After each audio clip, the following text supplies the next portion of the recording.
Well, today I thought I'd start off with a little bit of a news segment on cheap and great classic cars. And a lot of people who watch my channel kind of email me and ask, well, what are some cars that I should look at if I'm looking to get into the collector vehicle hobby? Oh, and by the way, I can't necessarily afford an exotic collector car, so what should I look to buy? Well, today we're going to examine at least one answer to that question from my humble opinion in terms of what's a great car that you can buy that's affordable, I should say affordable at least by today's prices, and just a fun car to drive overall. There are plenty of cars that are expensive and great. There are plenty of cars that are cheap and not very good.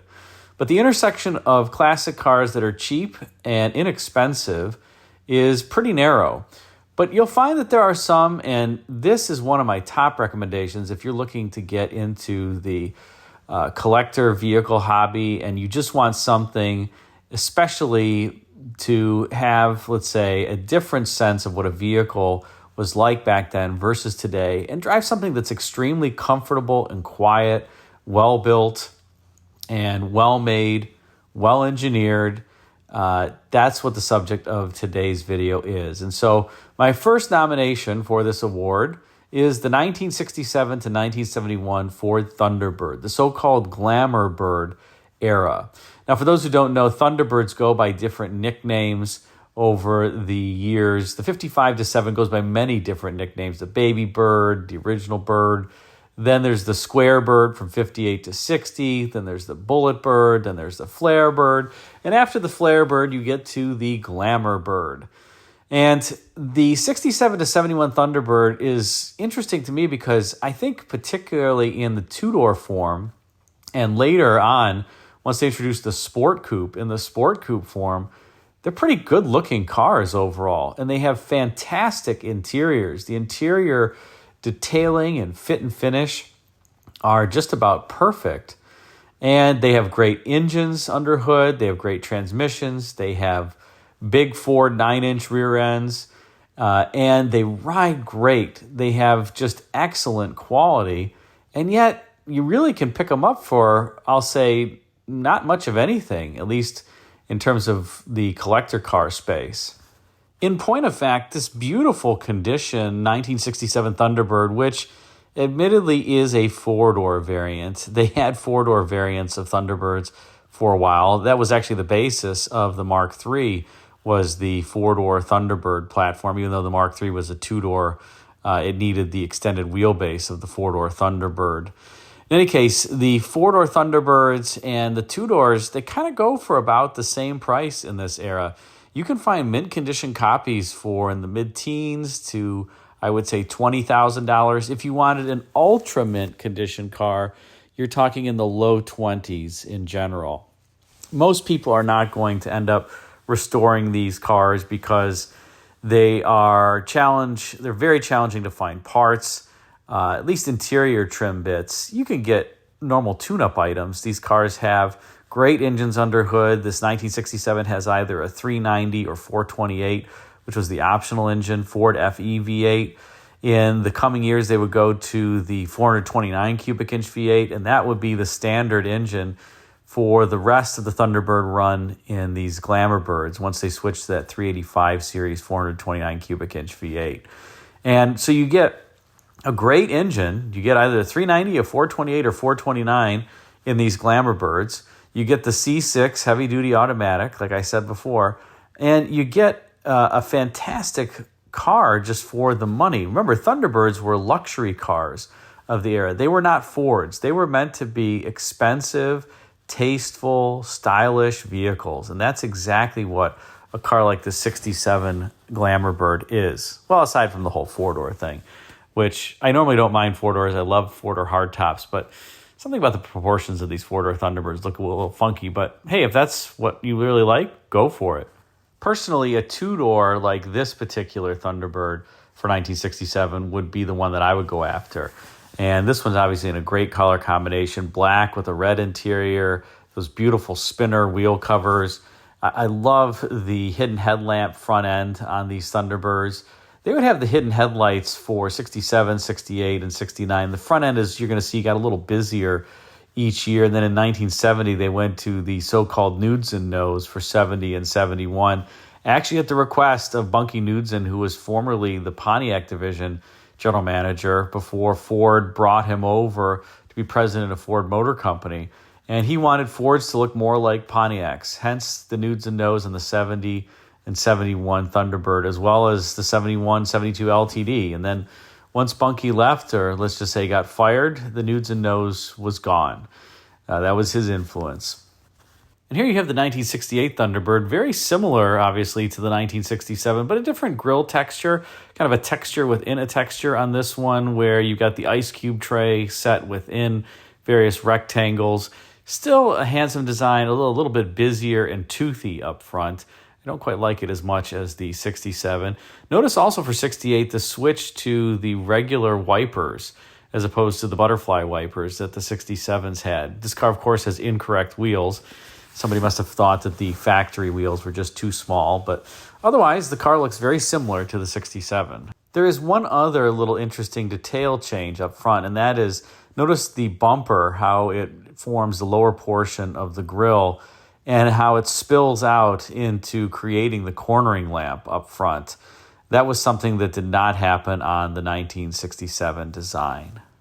And here you have the 69 variant, again, a texture within a texture, this time bigger rectangles, and the big Thunderbird logo up front in the middle there continues. It was there in 67, kind of got dropped with that revised grille texture in 68, and it was back for the 1969 model year.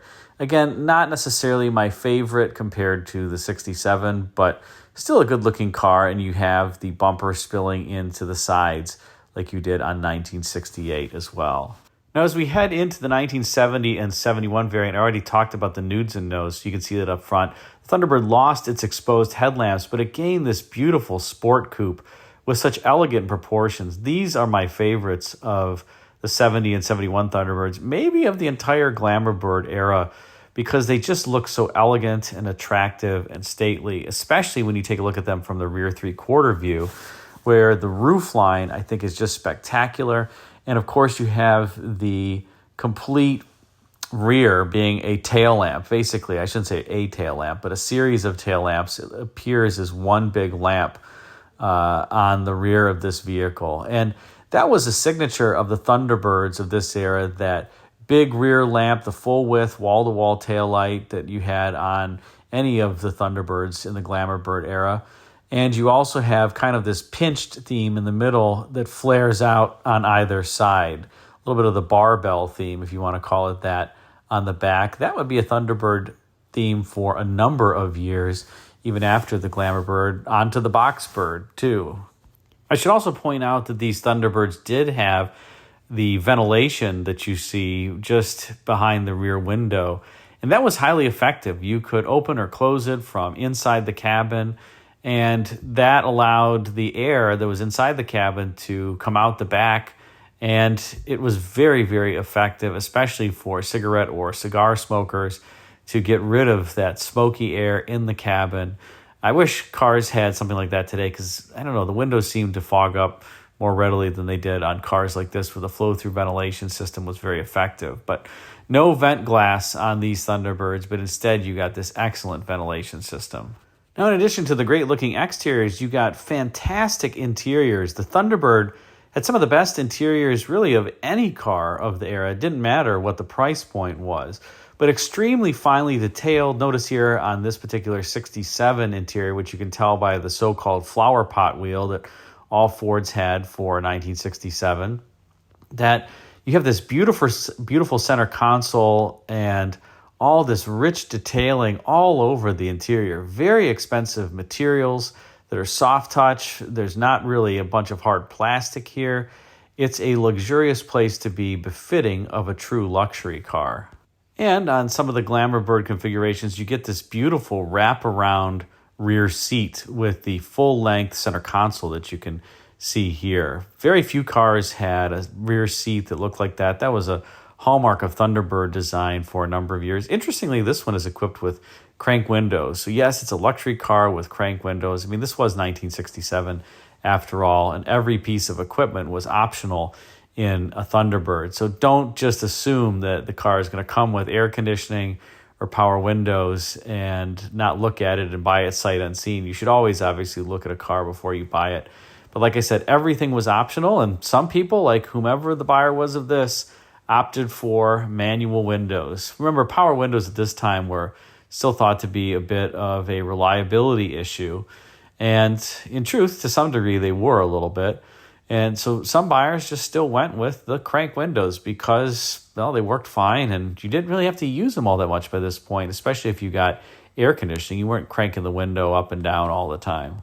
And here's the interior of a 68 Thunderbird four-door sedan. I wanted to show this one because I love the seat stitch pattern and design. The center console isn't quite as detailed as the 67, but overall, I think it's still a fantastic looking design, and I just love the seats, as well as the door panels. Very expensive looking and rich. That is fake wood trim, but it's expensive fake wood trim and very convincing. It was made fake not because Ford was trying to save money, but they were concerned about durability. That was true even on the 69 Mark III. They were concerned about durability, but they went to real wood on the Mark III in 1970 and 1971. And of course, how could I forget the funky hop sack interior on some of these later Thunderbirds? Getting a 1970 Sport Coupe with this hop sack interior, boy, that would just have to be awesome. This was an optional interior, the Brougham interior for Thunderbirds. And I don't know what possessed Ford designers to say, well, that's in the more expensive interior, let's make it a hop sack interior. But they did, and you can see they also had the high back buckets as well, which I think were supremely comfortable, although some ladies didn't like them because that high back interfered with their ponytail. So the high back bucket seats would go away on all Fords after the 1973 model year. And at least for the 1970 Thunderbird, I have to say, they're pretty sweet.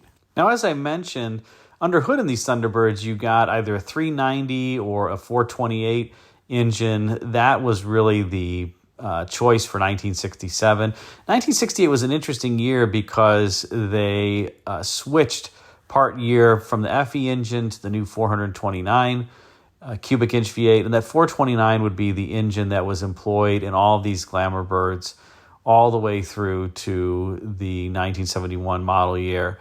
And it was a high compression 429. So it made about 360 gross horsepower.